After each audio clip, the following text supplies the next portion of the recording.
Soberania divina de um lado, responsabilidade humana do outro. Dois caminhos divergentes, mas que convergem para uma única luz, uma única cruz. O que nós vamos falar hoje é provavelmente um dos maiores e mais profundos cruzamentos teológicos da história do cristianismo.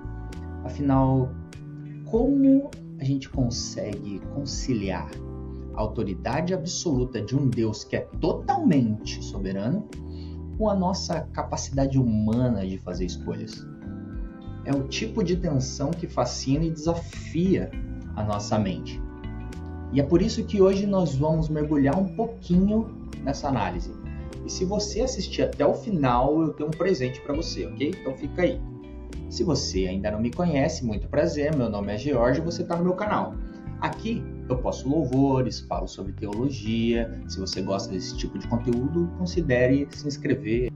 E se você gosta de psicologia, tem o meu segundo canal, Homologia, onde eu falo sobre assuntos relacionados à saúde mental, espiritualidade e afins. Os links da Homologia aqui no YouTube e no Spotify vão estar na descrição do vídeo. Vai lá depois e confere o que tem. Dito isso, bora para o assunto de hoje. Primeiro, nosso objetivo aqui não é declarar um grande vencedor ou tomar parte em alguma posição. Muito pelo contrário, o foco é explorar de forma totalmente neutra e equilibrada esse debate que já dura séculos, extraindo a essência de duas correntes teológicas, o calvinismo e o arminianismo, tendo como base fontes históricas e, acima de tudo, os textos bíblicos. O nosso roteiro para essa jornada vai ser bem direto. Tópico 1, o grande dilema teológico. Tópico 2, as origens do calvinismo e do arminianismo. Tópico 3, pontos de divergência.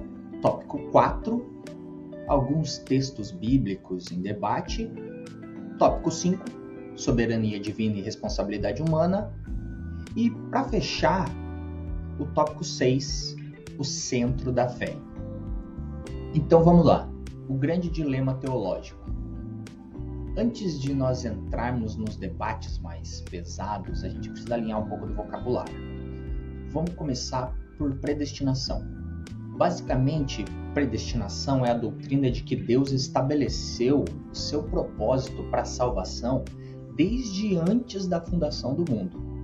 E um fato que acaba surpreendendo muita gente que estuda sobre o assunto é que tanto calvinistas quanto arminianos acreditam sim na predestinação. A verdadeira treta, por assim dizer, a divergência mesmo, é sobre a base disso. Será que ela se baseia no conhecimento prévio de Deus para o futuro ou única e incondicionalmente da vontade soberana dele? Do outro lado dessa equação, a gente tem o livre-arbítrio, que é a nossa capacidade de resposta moral diante de Deus. E a visão arminiana diz que essa capacidade, mesmo ferida pelo pecado, é restaurada por uma graça preveniente, que é o que possibilita que a pessoa aceite o evangelho. Já o calvinismo defende a tese de depravação total, ou seja, a natureza humana está tão corrompida que absolutamente ninguém é capaz de se voltar para Deus sem uma ação direta, eficaz e irresistível de uma graça regeneradora dele. Tópico 2. Origens do calvinismo e do arminianismo. Entender o contexto histórico é fundamental porque a história literalmente molda a teologia. Tudo ganha muita força no século XVI, com a Reforma Protestante. Em 1536, João Calvino publica as Institutas da Religião Cristã. Nessa obra, ele detalha os fundamentos da fé reformada, defendendo a soberania absoluta de Deus, a autoridade da Bíblia e a doutrina da predestinação.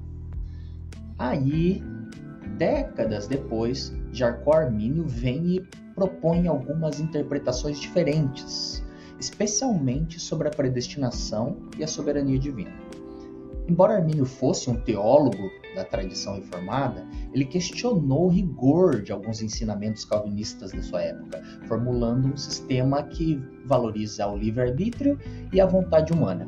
Em 1610, os seguidores de Armínio publicam os 5 artigos da Remonstrância, questionando o calvinismo clássico. Isso provocou uma resposta gigantesca no famoso Sínodo de Dort, entre 1618 e 1619, onde os 5 pontos do calvinismo foram de fato estruturados. Tópico 3. Pontos de divergência. Com esse palco histórico montado, a gente chega ao coração das diferenças. De um lado, o calvinismo, resumido no acrônimo TULIP, e de outro, o arminianismo. Olha só como eles se comparam. Com relação à eleição, ela é incondicional no calvinismo, ou seja, a eleição é uma escolha soberana de Deus. No arminianismo, ela é condicional. A crença é que é livre escolha do ser humano em aceitar ou rejeitar a oferta da graça divina. A respeito da expiação, o calvinismo vê o sacrifício de Deus como destinado de forma eficaz aos eleitos. Já o arminianismo vê como algo ilimitado, disponível para toda a humanidade. Sobre a graça, para o calvinismo ela é irresistível. No arminianismo, ela é uma graça preveniente e capacitadora, mas que pode ser resistida. E por fim, na perseverança. O calvinismo defende que o salvo persevera até o fim, enquanto defensores do arminianismo alertam sobre a possibilidade real de apostasia.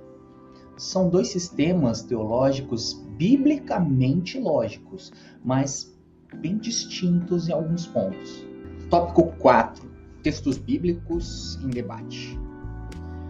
Diante de visões diferentes assim, a gente pode até pensar, será que eles estão lendo a mesma Bíblia? E a resposta é sim. O embate aqui é sobre a lente hermenêutica usada para ver os mesmos textos. Pega esse trecho clássico de Efésios 1:4. Como também nos elegeu nele antes da fundação do mundo, para que fôssemos santos e irrepreensíveis diante dele em amor. Como também nos elegeu. Uma frase curta, mas com peso enorme. A interpretação calvinista dessa passagem diz que Deus escolheu soberanamente antes da fundação do mundo aqueles que seriam salvos. A eleição seria, portanto, incondicional e não dependeria de qualquer resposta humana. Já a interpretação arminiana desse mesmo texto defende que Deus elegeu em Cristo para a salvação aqueles que em sua presciência responderiam ao Evangelho pela fé. A eleição estaria relacionada à fé prevista e não a um decreto incondicional. Percebe como o mesmo texto produz raízes teológicas totalmente diferentes? O calvinismo olha para Efésios e vê uma liberdade incondicional de Deus em escolher, sem nenhum mérito humano, influenciando nessa decisão. Já o arminianismo entende que Deus elegeu as pessoas em Cristo baseado na presciência divina, ou seja, ele já sabia de antemão quem abraçaria o Evangelho. O texto é exatamente o mesmo, mas a base de interpretação muda. E aí temos o versículo mais célebre de todo o Novo Testamento, João 3,16, falando sobre a oferta da salvação.